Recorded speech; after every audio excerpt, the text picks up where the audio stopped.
Good afternoon, friends. Dr Anuj here, a cardiologist in Mumbai, and a lot of people asking questions when I give a talk at a lot of colleges.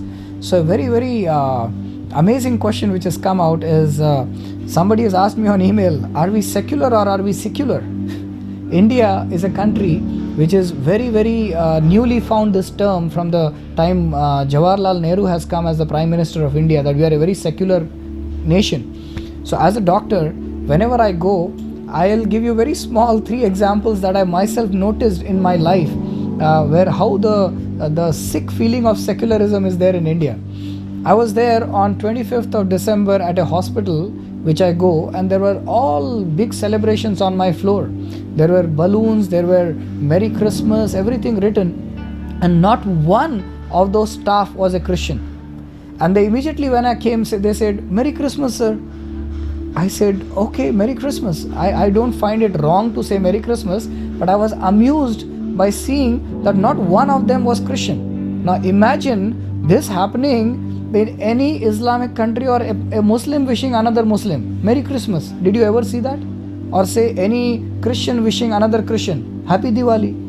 Or any Christian wishing another Christian, Eid Mubarak. Did you ever see that?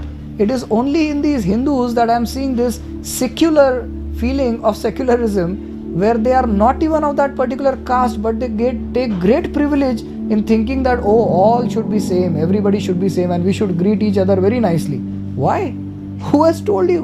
You don't even know what is Christmas. And okay, some people may say it is great. Yes, I also agree it is great custom. But just think of another example I'll give you. I'll come to it, why and what. But let me give you some examples, funny examples. Just 2 days back, I was traveling in a lift, and a watchman I saw 3 times I went up and down that lift. Once I was there, he immediately said to me, "Hare Krishna, sir." I said, "Great, Hare Krishna." Another person who is from the Brahma Kumari came in that lift one day, and I was along, and immediately to that madam who was dressed up, he said, "Om Shanti, madam." Oh wow, very nice. There was a Muslim who came in, he said, "Oh, Salam Alaikum, sir." For what? For that very little thing that person acknowledges him and gives him some tip. Secularism in India. Third example I'll give you. I'm myself a doctor, and so many Arabs come from Saudi Arabia, from Muscat, from all these Arab countries to us for a checkup. This is called as medical tourism, a very rampant business today. These Arabs, they don't learn any part of Hindi or English or any language. They are very stern about knowing that they know only Arabic. But unfortunately or fortunately, the sisters from my hospital, they learn Arabic. They immediately say, "Kaif hale Baba, Kullu Zain, Mazboot." So see the reverence they have for their culture. They don't want to budge. They don't want to change. But it is these people who out of nothing change just to get some money or some adoration, feeling that they are very humble people. They like everybody's presence. They like to acknowledge everybody's dharma. They are very nice people. Come and do anything to us. This feeling is called as a derogation of the values in our system.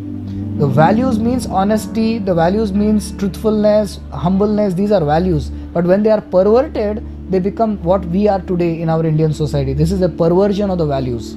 This is not humbleness. You think it is humbleness?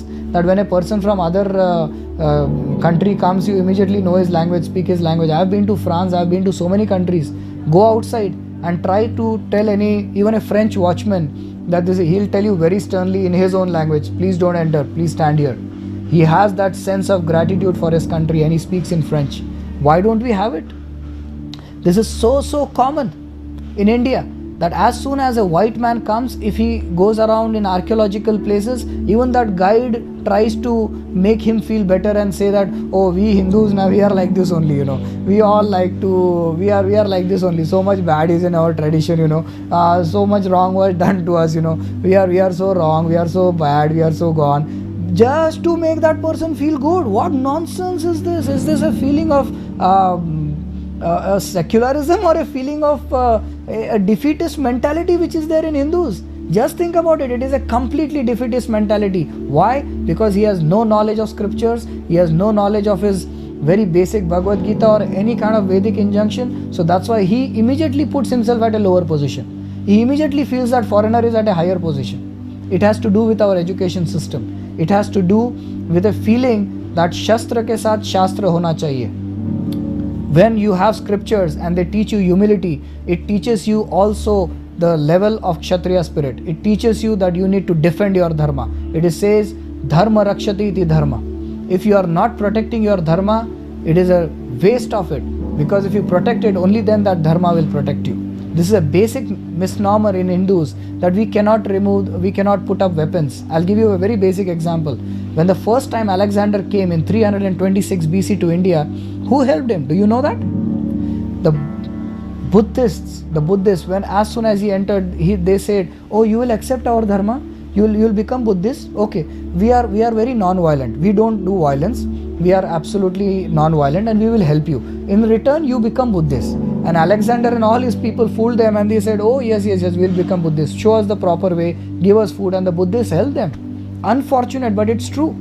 What is non-violence? Non-violence, if it is creating a ruckus in your society and you are still not able to put up a weapon, it is a shame on you. And this particular Indian society, unless you don't really misjudge it by saying that you can't lift a weapon up, because the Kshatriya class is meant for that. It is meant for protecting the Brahmanas. If that is not doing their duty, there is a wrong thing. And we are actually grateful to the Indian Navy and the Indian Army by really getting so much of strength to protect us, or else today we would be a gone nation by these fools around like this who are just ready to immediately go down in front of the other race and think themselves to be inferior. भाला के साथ माला होना चाहिए, ये हमेशा याद रखना मेरे दोस्तों, क्योंकि माला जपते हुए आपके जो शस्त्र जो आपके स्क्रिप्चर्स है, जो आपके शास्त्र है, उसका प्रोटेक्शन नहीं होगा. नालंदा यूनिवर्सिटी जो बिहार में है, उसका आप एग्जाम्पल देख लो. What happened to it? Immediately for 6 months all our Vedic books were completely destroyed in the Nalanda University. 6 months it was burning. Why? If we had proper Shastra, would we not have defended it? Would we not have greatest universities today? If we would have protected our universities from these onslaughts, we would have been a great nation who had been a number one in the world today. Just because we did not know when to pick up Shastra and how to use Shastra, unfortunately, today we have landed in this trouble today, what we are today. So let's not be seculars, because it is a secular phenomenon. Let's know what is Vedic Shastra. Vedic Shastra tells you to have a connection between the Shastra, the administrative class and the Brahmanas. That is a real connection, because then comes real unity, and that is called as Varnashram Dharma, which we call as Sanatan Dharma, which we desperately need in this country of ours. Thank you very much.